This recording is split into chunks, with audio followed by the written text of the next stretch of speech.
Hello students, today we will revise some important chapter of alternating current. First of all, we should know the basics. What is alternating current? Alternating current is defined as if the direction of current changes alternately and its magnitude changes continuously. मतलब direction भी change हो रही है और उसका magnitude भी continuously change हो रहा है with respect to time. Time के रेस्पेक्ट में मतलब टाइम के हिसाब से वक्त जैसे आगे बढ़ रहा है तो आपकी डायरेक्शन और मैग्नीट्यूड दोनों चेंज हो रहा है. तो ऐसा जो वेव है ऐसी इस चीज को कहेंगे, इस तरह के करंट को कहेंगे ऑल्टरनेटिंग करंट, है ना. इससे पहले आपने डीसी करंट पढ़ा होगा. डीसी में क्या होता है? डीसी में आपका एक कांस्टेंट वैल्यू होती है एक ही डायरेक्शन में, है ना. बट एसी में क्या होता है? ये आपका डीसी का है विद रेस्पेक्ट टू टाइम की आपकी कांस्टेंट वैल्यू रहेगी और ये आपका आई नॉट मैक्सिमम है तो मैक्सिमम ही रहेगा, एक पॉइंट पे ही रहेगा, है ना. लेकिन एसी में क्या होता है? ये देखिए जीरो से था, जीरो पर इस टाइम पर T1 टाइम पे जीरो है, T2 टाइम पे इतना पहुंच गया, T3 टाइम पे इतना, T4 टाइम पे देखिए डायरेक्शन चेंज हो गई, नीचे हो गया ना, और T5 टाइम में इतना हो गया. देखिए हर पॉइंट ऑफ टाइम चाहे आप इसको और छोटे इंटरवल दे दोगे तब भी आप देखोगे हर पॉइंट पे जैसे यहाँ पे अब इसका मैग्नीट्यूड कितना है और डायरेक्शन आपकी इसके इस पॉइंट पे इसकी टेंजेंट दे देंगे. हर पॉइंट पे उसका टेंजेंट जो है उसकी डायरेक्शन शो करेगा, है ना, करंट की. तो इसका मतलब क्या हुआ कि हर पॉइंट पे अगर आपका जो है मैग्नीट्यूड एंड डायरेक्शन चेंज हो रहा है तो ऐसी करंट को हम कहेंगे ऑल्टरनेटिंग करंट. अब इसको रिप्रेजेंट कैसे करें? क्योंकि साइंस में क्या होता है, हर चीज रिटर्न में दी जाती है और इन कंसाइज फॉर्म, है ना. और तो इसलिए हम इसको रिप्रेजेंट कैसे करेंगे? आप देखा होगा इस शेप का जो हमारे पास एक्सप्रेशन होता है वो एक तरह से साइन या कोसाइन होता है ना. तो ये देखिए जीरो से स्टार्टिंग हो रहा है तो इसे साइन हमने लिया I naught sine omega t. Cos भी ले सकते हैं, कोई तब भी कोई प्रॉब्लम नहीं आएगी, है ना बेटा. तो इसमें हमने यहाँ पे I naught I equal to I naught sine omega t, ये इसकी इंस्टेंटेनियस वैल्यू है. आई जो है instantaneous value of current at any time. I naught क्या है? मैक्सिमम करंट जो आपकी यहाँ पे मिल रही है, यहाँ पे पॉजिटिव और नेगेटिव. ये जो आपका मैग्नीट्यूड है ये आपका मैक्सिमम करंट शो करेगा, पीक वैल्यू. न्यू क्या है? इसमें जो न्यू है आपका फ्रीक्वेंसी होती है और ओमेगा क्या होता है? एंगुलर फ्रीक्वेंसी, है ना. एंगुलर फ्रीक्वेंसी मतलब नंबर ऑफ साइकिल्स पर सेकंड. तो आपको पता है बेटा कि V = IR होता है ना. ये रिलेशन ओम्स लॉ पता है. अब R कांस्टेंट होता है, ये क्या होता है? कांस्टेंट. जब ये कांस्टेंट होता है तो इसका मतलब V और I, V चेंज होगा तो I भी चेंज होगा, I चेंज होगा तो V चेंज होगा, है ना. तो हम इसमें क्या चेंज कर रहे हैं? इस डायग्राम में हम करंट चेंज कर रहे हैं. करंट चेंज कर रहे हैं इसका मतलब वोल्टेज भी करस्पॉन्डिंग चेंज होगा. इसका मतलब ये हुआ कि जो वेवफॉर्म करंट की शो करेगा वही वेवफॉर्म आपकी जो है वोल्टेज की भी शो करेगा. इसलिए हम वोल्टेज को हम ऐसे लिख सकते हैं E = A not sine omega t. ये वोल्टेज की फॉर्म में आ गया, है ना. इसको ड्राइव कैसे कर सकते हैं? ये एक्सप्रेशन आया कैसे? इसमें देखिए ये जो एक्सप्रेशन है बेटा आपका I = I not sine omega T और I क्या होता है? I = V/R, है ना. I क्या है? V/R. तो I की जगह लिख दीजिए, I की जगह V/R और I नॉट की जगह V0/R और ये sine omega t as it is. ये R से R कैंसिल हो जाएगा तो V = V0 sign omega T, है ना. तो इस तरह से आपका वोल्टेज का भी या ईएमएफ का भी एक्सप्रेशन ऐसे आ जाएगा. अगर वोल्टेज है और इंटरनल रेजिस्टेंस बहुत कम है तो आपका जीरो है तो वोल्टेज आपका ईएमएफ के बराबर हो जाता है. तो इसलिए ईएमएफ के एक्सप्रेशन भी ऐसे लिख सकते हैं E = E0 sign omega T. ठीक है बेटा. अब हम इसका देखेंगे मीन वैल्यू और एवरेज वैल्यू ऑफ एसी कैसे डिटरमाइन की जाती है ना। तो इसमें पहले तो हमें इसकी डेफिनेशन देखनी पड़ेगी कि मीन और एवरेज वैल्यू ऑफ एसी होता क्या है, मतलब वो तो कंटिन्यूसली वैरी कर रही है ना। तो उसकी मीन वैल्यू जो आपकी ये है कंटिन्यूसली वैरी कर रही है, इसकी मीन वैल्यू और एवरेज वैल्यू क्या होगी।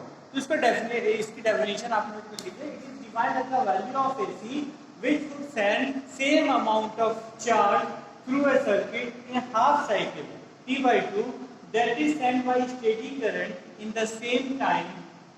It is denoted by Im or I average.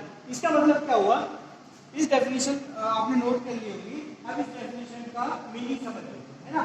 Meaning इस डेफिनेशन का ये है कि आपका जैसे अगर ये आपकी एसी वेव है ना, एसी वेव है, अब इसका हाफ साइकिल इतना हुआ, हाफ साइकिल इतना हुआ। इसको सेपरेटली देख लेते हैं हम, इसको सेपरेटली हमने हमारे हाफ साइकिल इसका बना लिया, ठीक है। हाफ साइकिल ये हो गया। अब इसमें जितना चार्ज है, जितना चार्ज इस साइकिल में है, अगर वो उतना ही चार्ज, इसका मतलब अगर कोई डीसी करंट होता है, डीसी करंट कोई फ्लो कराएगा आई मीन, सपोज ये तो डीसी करंट है, इसका मीन वैल्यू तो सेम रहेगी। वो करंट उस T/2 टाइम के लिए, मतलब ये T/2 टाइम है, तो यहां पे भी हम T/2 टाइम लेंगे। तो इसमें जितना चार्ज है और इस पोर्शन में जितना चार्ज है ना, वो दोनों इक्वेट करके हम देखेंगे इसके करस्पॉन्डिंग यहाँ पे क्या वैल्यू आ रही है। क्योंकि इसकी एवरेज वैल्यू होगी ना, तो बेटे देखो एक तरह से अगर आप एक तरह से बहुत सिंपल लैंग्वेज में समझना चाहते हो, जैसे मतलब कोई साइंटिफिक नहीं, जिससे आपको एकदम समझ में आ जाए, तो आप देखिए ये आपका साइनसोइडल है। तो आप ऐसा करिए, इसको साइनसोइडल शेप चेंज करके इसका आप जो है शेप ऐसे बना दीजिए, इसको अरेंज करके कि आपको ये रेक्टेंगुलर हो जाए, रेक्टेंगुलर पार्ट हो जाए। मीन इसको आप ऊपर से दबाओगे, है ना, तो इधर से फैलेगा, इधर से फैलेगा, कुल मिला के ये आपका कुछ ना कुछ ऐसे शेप में आ जाएगा। इसको ऐसे दबा के और ऐसे फैला के इसको हम इस शेप में ला देते हैं, है ना। तो ये जो वैल्यू है, इसमें जितना करंट है और इसमें जितना करंट है, वो आपका इक्वेट कर देंगे। इसका मतलब ये जो है इसकी एवरेज वैल्यू कहलाएगी, ठीक है। ये एक्सप्लेनेशन आपका कहीं नहीं दिया होगा, ठीक है। आप कहीं यूट्यूब पे देख लो, कहीं किसी बड़े प्रोफेसर ने भी ये नहीं समझा रखा होगा जो मैंने समझा रहा हूँ आपको, कि आपका इसका जो एरिया है और इसका एरिया बराबर कर दीजिए। तो उस एरिया में जितना चार्ज होगा, वो चार्ज आपका वो चार्ज जितनी करंट प्रोवाइड कर रहा है, वो उसकी एवरेज करंट कहलाएगी, ठीक है। अगर वर्ड समझ में ना आए, लिंक समझ में ना आए ना, तो इस वीडियो को 2-3 बार देखना और पॉज करके तब बार बार देखो, तो आपको मेरा हर वर्ड का मीनिंग समझ में आ जाए, ठीक है। तो अब हम देखते हैं कि इसमें चार्ज कितना है T/2 का, है ना। वो हमने ये ट्राई किया है कि हम इसको, क्योंकि कंटिन्यूसली चेंज कर रहा है, हम ये फॉर्मूला Q=IT नहीं लगा सकते, क्योंकि Q=IT जो फॉर्मूला है वो एक आपका कांस्टेंट करंट के लिए होता है ना। और यहाँ करंट लगातार चेंज कर रही है, तो हम अज्यूम करते हैं कि ये छोटा सा पोर्शन लेते हैं, छोटा सा पोर्शन लेंगे, तो छोटे से पोर्शन में आपका जो करंट है वो कांस्टेंट हो जाएगा। जब करंट कांस्टेंट हो जाएगा, तो उसके लिए आप जो है ये फॉर्मूला यूज कर सकते हो, है ना। कांस्टेंट हो गया, फिर ये फॉर्मूला अप्लाई हो जाएगा।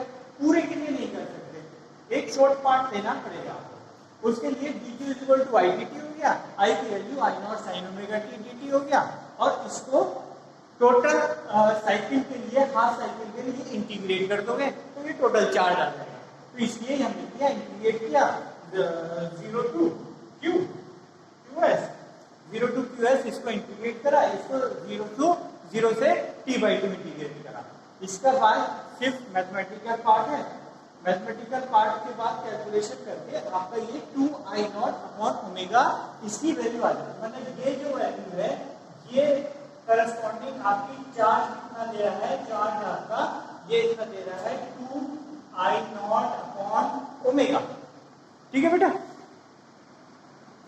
अब हम फील करेंगे कि वो स्टेडी करंट है IM, है ना, वो अगर T/2 टाइम तक फ्लो कराते हैं तो उसमें कितना चार्ज ट्रांसफर करेगा, IM × T/2, है ना। और ये चार्ज और T/2 वो चार्ज बराबर होना चाहिए क्योंकि एज पर डेफिनेशन है। तो QS = QAC, तो जो हमारा स्टेडी चार्ज था वो 2I0/ओमेगा IM × T/2। इस जब को सॉल्व करोगे तो IM आपका आ जाएगा 2I0/पाई। 2/पाई तो कांस्टेंट है, तो इसको सॉल्व करके 0.637 I0 लिख दिया, है ना। तो जैसे आपको पता है कि E वाली वेव फॉर्म भी I वाली वेव फॉर्म होती है ना, वो पहले स्टार्टिंग में समझाया था। तो इसकी वजह से EM की एवरेज वैल्यू भी, एवरेज वैल्यू ऑफ वोल्टेज भी या एवरेज वैल्यू ऑफ EMF भी आपकी 0.637 E0 आती है अगर आपका internal resistance of A battery 0 होता है ना बेटा। और अब आपका डाउट आप पे आते हैं, जो आपने डाउट पूछा था सर इसका जो है ओवर कंप्लीट साइकिल आपका एवरेज वैल्यू कितनी होगी। ये तो आपने AC की वैल्यू निकाली फॉर हाफ साइकिल। अब इसकी कंप्लीट साइकिल समझने के लिए आप ये देखिए, ये आप AC का एक साइकिल है और ये AC का दूसरा साइकिल है ना। इसके करस्पॉन्डिंग हाफ के करस्पॉन्डिंग हमने जो एवरेज वैल्यू निकाली ये T/2 टाइम तक था। तो हाफ सपोज कीजिए ये हमने हाफ के करस्पॉन्डिंग वैल्यू निकाली, ठीक है। अब अगर हम स्टार्टिंग में अगर हम माइनस लेके चले और इस वेव फॉर्म के लिए हम एवरेज वैल्यू निकालें तो वो हमारी एवरेज वैल्यू बेटा इतनी आएगी, ठीक है। अब देखो ये सपोज कीजिए प्लस 2I 2 एम्पियर, है ना। और ये आई देखो हमारी डायरेक्शन चेंज है इसलिए इसको कहेंगे -2 एम्पियर, है ना। और ओवरऑल हाफ साइकिल पूरा कंप्लीट साइकिल मतलब यहां से लेके हम यहां तक देखेंगे तो +2A -2A कितना हो जाएगा बेटा 0 एम्पियर, ठीक है। बात समझ में आई। तो इसलिए ये average value of AC over complete cycle 0 होती है, ठीक है बेटे। I hope you have understood.